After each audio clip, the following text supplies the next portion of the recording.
Et c'est l'heure du journal des médias de Julien Pichenet. Et on commence bien sûr avec les audiences. Il y avait du foot hier, Julien. Oui, ça a bien marché, Thomas. 2 millions de Français ont suivi la victoire de Marseille sur Villarreal hier soir sur M6. On n'était pas loin des scores de Pékin Express, diffusés habituellement ce soir-là sur M6. 4-0. 4-0, ouais. À la cité phocéenne. Merci pour ce commentaire, Anissa. Et pendant ce temps, sur TF1, Léo Mattei était en baisse pour sa dernière en baisse, mais toujours leader avec 3 844 000 téléspectateurs, soit 19% du public. Une petite imitation de Jean-Luc Reichmann, là, non?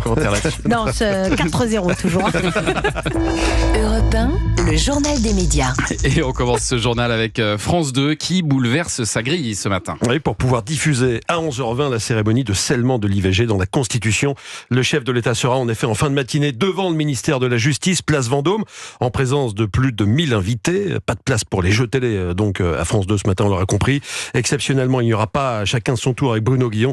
Et tout le monde veut prendre sa place avec Jarry. Lui sera programmé dans la nuit de vendredi à samedi à 4h40. Ah oui, il faudra être très mature. À 4h35, Thomas. Mais ils sont obligés, parce que voilà, c'est diffusé tous les jours, donc il faut le diffuser quand même. Les révélations étonnantes maintenant de l'ancien président du CSA hier, lors de son audition par la commission d'enquête sur l'attribution des fréquences de la TNT. Alors vous savez qu'en ce moment, tous les grands noms des médias défilent devant cette commission. Hier, c'était notamment au tour d'Olivier Schrammeck, ancien numéro 1 du CSA entre 2013 et 2019.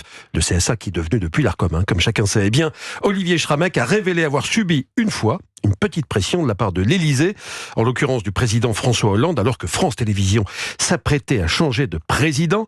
Voici ce que lui aurait dit François Hollande. Le président Hollande, dans le cours d'une conversation, m'a décommandé une ou deux personnes dont la rumeur publique indiquait qu'elles pouvaient être candidates à une chaîne. Voilà, c'est tout. C'est tout, dit Olivier Schrammeck, mais on se souvient de la phrase de François Hollande en mai 2012. Moi, président de la République, je n'aurai pas la prétention de nommer les directeurs des chaînes des télévisions publiques. Aïe, aïe, aïe. Voilà, c'est dit. Et puis le casting maintenant de la nouvelle saison des Traîtres se dévoile peu à peu. Le tournage débutera à la fin du mois. Les castings commencent à fuiter. D'après le média public, surprise, Laurent Ruquier pourrait rejoindre ce jeu machiavélique animé par Éric Antoine. Bon, depuis son départ de BFM TV, Laurent Ruquier fait la tournée des chaînes. Il a visiblement envie de s'amuser. Il termine en ce moment le tournage de Masked Singer pour TF1, dont il animera d'ailleurs la deuxième partie. Son compagnon Hugo Manos pourrait également faire partie de l'aventure des Traîtres, ainsi que l'ancienne Miss Sylvie Tellier. C'est le genre de programme que vous regardez ou pas, Ava Jamshidi, les Traîtres?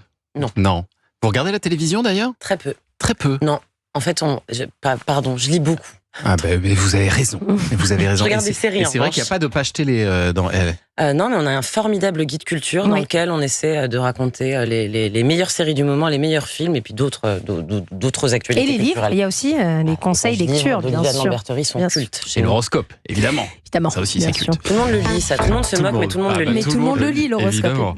Et puis la fin d'une longue enquête pour France 2, Julien. Une enquête qui mettra demain un point final au petit meurtre d'Agatha Christie. Les téléspectateurs de France 2 verront les petits meurtres d'Agatha Christie pour la dernière fois. C'est la fin d'une belle aventure pour la deuxième chaîne. J'ai demandé à Sophie Réville, productrice de la série, pourquoi mettre fin à cette aventure qui avait débuté en 2009. Parce que 15 ans et 48 films, ça fait beaucoup de films. C'est une belle aventure, mais c'est bien aussi à un moment donné de passer à autre chose. Oui, c'est vraiment une très belle histoire. En plus, je pense qu'on a été précurseurs, ce mélange de comédie et de polar, mais de vraie comédie. Voilà, c'est ce que cherchent toutes les chaînes, des polars avec la comédie. On est très fiers de cette aventure. Meurtre au pensionnat, ce sera donc le 48e et dernier petit meurtre d'Agatha Christie. Et puis cap sur ce week-end maintenant avec samedi soir, les rencontres du Papotin qui recevront une invitée exceptionnelle, Ginette Kolinka. Juste après le JT de 20h sur France 2, cette rescapée des camps de concentration, âgée aujourd'hui de 99 ans, répondra aux questions atypiques des journalistes non moins atypiques du Papotin. Ginette Kolinka qui est formidable dans ce rendez-vous avec les journalistes du Papotin. C'est vraiment une émission que je vous recommande. J'ai eu l'occasion de la voir en avant-première. Olivier Nakache qui, avec Éric Toledano, propose cette émission qui rencontre un joli succès d'audience à chaque diffusion, a senti au moment où les journalistes du Papotin la préparaient qu'elle n'allait pas être comme les autres. On savait qu'il y avait une charge émotionnelle particulière avec nos journalistes atypiques pour cette émission-là.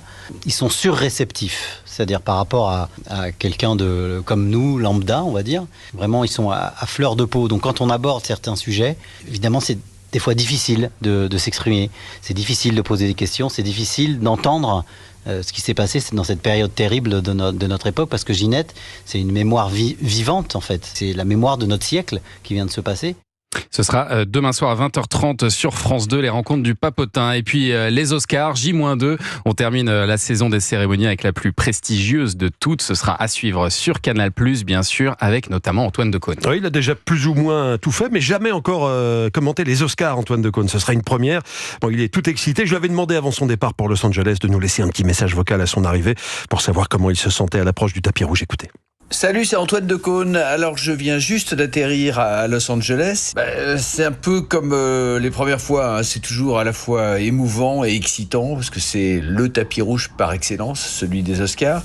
Et puis le tapis rouge, c'est surtout un exercice difficile, mais je suis entre de bonnes mains, si je puis dire, aux côtés du spécialiste mondial du genre, DJ Allouche. Et on va essayer de rendre tout ça à la fois festif, joyeux, informatif. On va essayer aussi de reconstituer une espèce de duo à la Starsky et Hutch. Quant au meilleur film, le pronostic, moi j'adorerais évidemment que ce soit l'anatomie d'une chute qui décroche la timbale suprême. Ce sera à suivre donc dimanche soir, dans la nuit de dimanche à lundi sur Canal+. Et puis on termine avec la disparition du créateur de Dragon Ball. Allez, petite séquence nostalgie pour nous les quadras. Akira Toriyama avait 68 ans.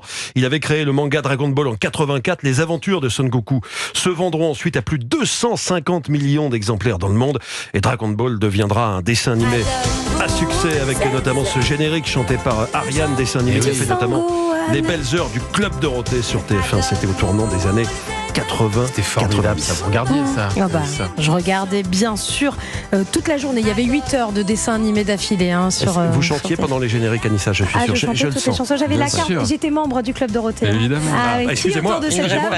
Voilà. Un petit correctif pour terminer. On me signale que tout le monde veut prendre sa place. Ça a été diffusé ce matin à 4h40 et non à la nuit prochaine. Et le but est que cette émission soit disponible en replay dès ce matin pour les grands fans de ce jeu. Voilà, la correction est faite. Merci beaucoup, Julien, pour ce journal des médias dont toutes les infos sont à retrouver dans notre newsletter. Inscription gratuite sur europe1.fr.